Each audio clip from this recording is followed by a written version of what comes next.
21. And we're going to talk about a couple different things, and probably maybe one of the most important skills that you're going to need for a day is something called completing the square. I don't remember, but I don't know what it's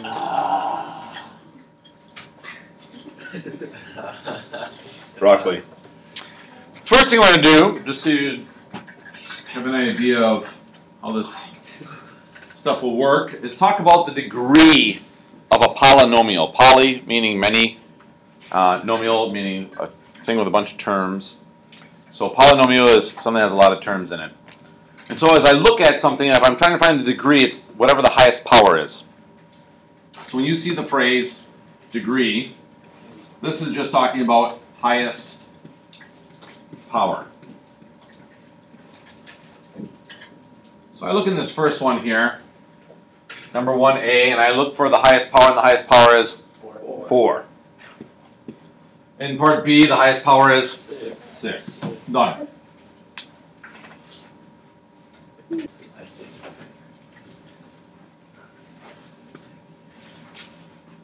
Today, the thing we're going to learn about is this. Standard form of a quadratic function. Here it is. F of x equals a, parentheses, x minus h, parentheses, squared plus k. Some important pieces then would be the fact that your vertex is h comma k.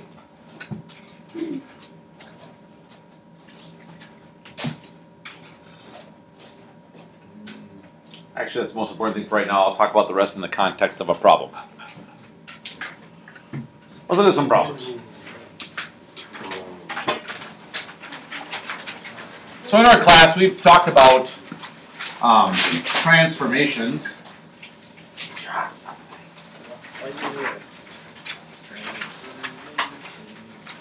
And if you kind of know how something's set up, it's really easy to talk about what the graph will look like as a quick sketch. So as I look at this thing,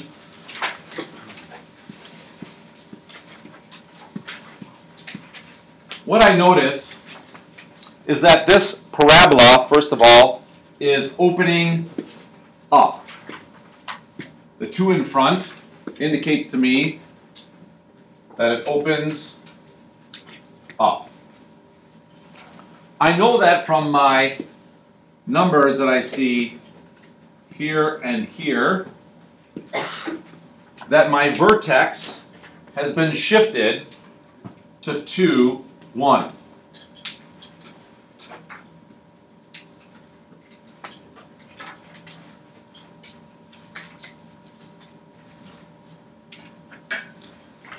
Now, my sketch I'm going to do right now is not necessarily accurate. I just want you to know that.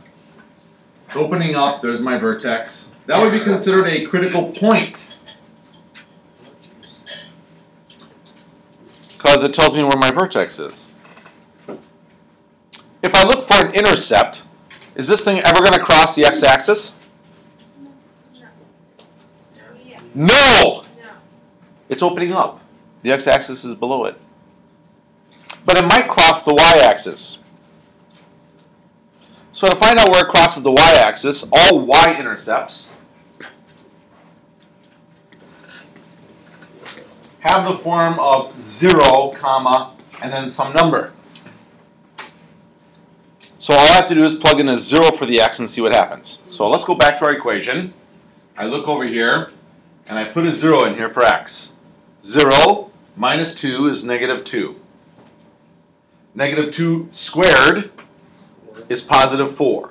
4 times the 2 in front is 8, plus 1 more is 9. So somewhere up here on the y-axis is the point 0, 9. Our vertex, we said already, was 2, 1.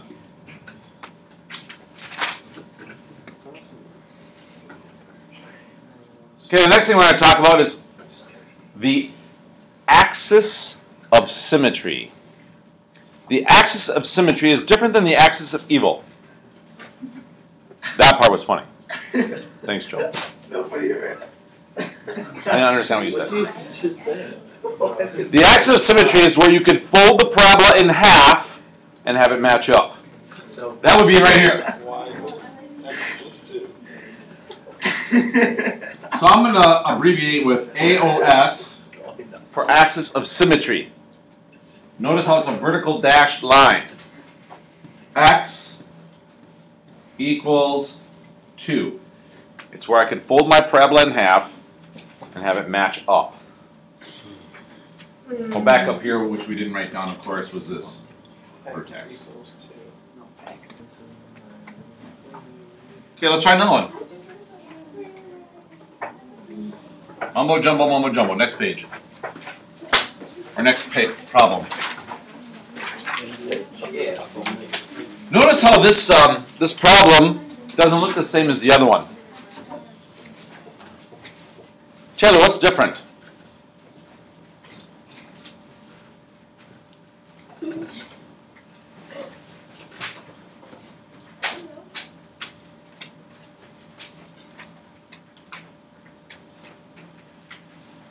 So let's do that.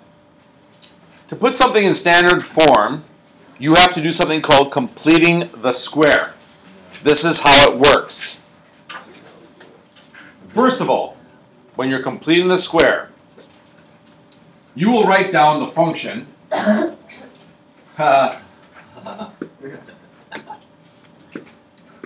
g of x equals, and then you're going to put a parentheses. And you will put down the x squared thing, the x thing. You will leave a space, put a parentheses. Oh. And then put the number that you have on the outside. So all the x junk goes in the parentheses, the non-x junk goes outside. Step 1. Step 2. You look at the number that is in front of the x. It is a positive 2. You take that number, the positive 2, and you divide it by 2. You will always divide by 2. It's just the rule. After you divide by 2, you will square that. So positive 2 divided by 2 is 1. 1. 1 squared is 1. 1. This is the number that goes here. Or in other words, I'm adding 1. But just now, I completely changed the equation because I just added 1. You are not allowed in mathematics to do that. You have to balance. So, because you just added 1, I'm also going to subtract 1. So however you change your equation, you have to balance it out.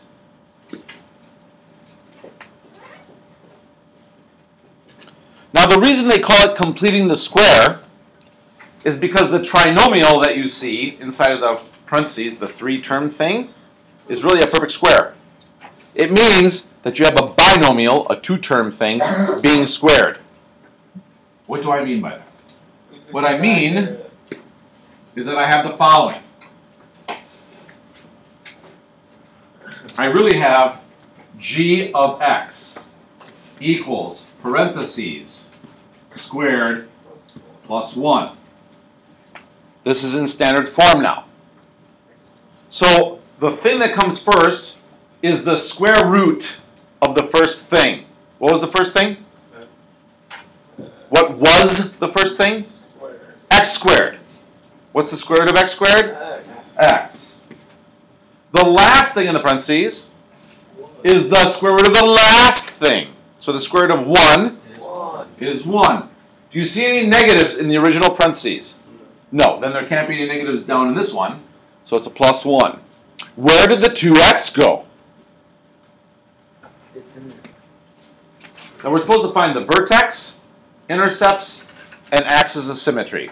So this problem is exactly as the previous one in the things that we're supposed to find.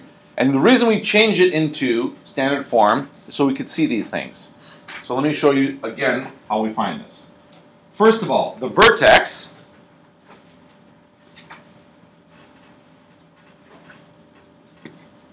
is an ordered pair. The first number always comes from what makes the parentheses 0. So the first number has to be -1. That's the H.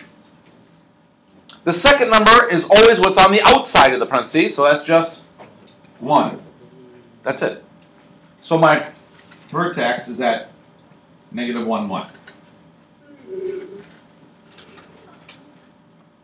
Does this parabola open up or down? Up. Off to the side, I'm just going to put a little up parabola so I remember it's opening up. Or in other words, it looks like this.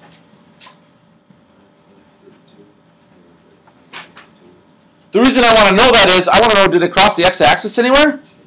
No. There are no x-intercepts. So I don't have to worry about that. If I want to find a y-intercept, I always plug in a 0. Because y-intercepts means it's crossing the y-axis. Or in other words, the x value is 0. So now, if I go into the pink equation and I plug in a 0 for x, 0 plus 1 is 1.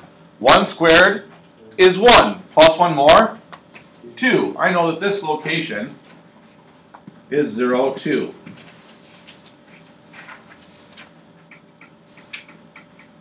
And we learned just a little bit ago that an axis of symmetry is where you fold the parabola in half.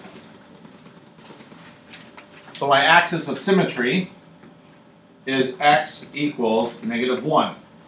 Did you notice how that's the same as the x value in my vertex? Good note. All right, I'm going to try number 4a with you. I'm going to do it.